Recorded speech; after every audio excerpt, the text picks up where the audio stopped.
Guarantee ಈ ಕುಮಾರಸ್ವಾಮಿನೇ ಇರ್ತಾರಲ್ವ ಯಾರೋ ಗೊತ್ತು ಸ್ವಾಮಿ. ಸುಮ್ಮನೆ ಇವೆಲ್ಲ ಯಾರು ಗ್ಯಾರಂಟಿ ಯಾಕೆ ಕೊಡಬೇಕು? ನಾವೀಗ ನಮ್ಗೆ ಅಧಿಕಾರ ಬಂದಿದೆ, ಈಗ ನಾವು ಅಧಿಕಾರ ನಡೆಸ್ತಾ ಇದ್ದೀವಿ, ನಮ್ಮ ಸರ್ಕಾರ ಇರೋದಿಲ್ಲ, ನಮ್ಗೆ ಪೂರ್ತಿ ಬಹುಮತ ಜನ ಕೊಟ್ಟಿದ್ದಾರೆ. ಸೊ ಕುಮಾರಸ್ವಾಮಿ ಅವ್ರು ಯಾಕೆ ಈ ಥರ ಹೇಳಿಕೆಗಳು ಕೊಡ್ತಾರೆ? ಒಂದು ವಿರೋಧ ಪಕ್ಷ ನಾಯಕರಾಗಿ ಅವರು ಒಳ್ಳೆಯ ರೀತಿಯಲ್ಲಿ ಕೆಲಸ ಮಾಡಲಿ, ನಾವು ಇಲ್ಲ ಅಂತ ಹೇಳೋದಿಲ್ಲ. ಆದರೆ ಯಾರು ಇರ್ತಾರೆ ಯಾರು ಇರೋದಿಲ್ಲ, ಯಾವ ಪಕ್ಷ ಇರ್ತದೆ ಯಾವ ಪಕ್ಷ ಇರೋದು ಜನ ತೀರ್ಮಾನ ಮಾಡ್ತಾರೆ.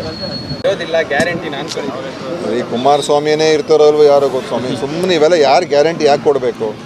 ನಾವೀಗ ನಮ್ಗೆ ಅಧಿಕಾರ ಬಂದಿದೆ, ಈಗ ನಾವು ಅಧಿಕಾರ ನಡೆಸ್ತಾ ಇದ್ದೀವಿ, ನಮ್ಮ ಸರ್ಕಾರ ಇರೋದಿಲ್ಲ, ನಮ್ಗೆ ಪೂರ್ತಿ ಬಹುಮತ ಜನ ಕೊಟ್ಟಿದ್ದಾರೆ. ಸೊ ಕುಮಾರಸ್ವಾಮಿ ಅವ್ರು ಯಾಕೆ ಈ ಥರ ಹೇಳಿಕೆಗಳು ಕೊಡ್ತಾರೆ? ಒಂದು ವಿರೋಧ ಪಕ್ಷ ನಾಯಕರಾಗಿ ಅವರು ಒಳ್ಳೆಯ ರೀತಿಯಲ್ಲಿ ಕೆಲಸ ಮಾಡಲಿ, ನಾವು ಇಲ್ಲ ಅಂತ ಹೇಳೋದಿಲ್ಲ. ಆದರೆ ಯಾರು ಇರ್ತಾರೆ ಯಾರು ಇರೋದಿಲ್ಲ, ಯಾವ ಪಕ್ಷ ಇರ್ತದೆ ಯಾವ ಪಕ್ಷ ಇರೋದು ಜನ ತೀರ್ಮಾನ ಮಾಡ್ತಾರೆ.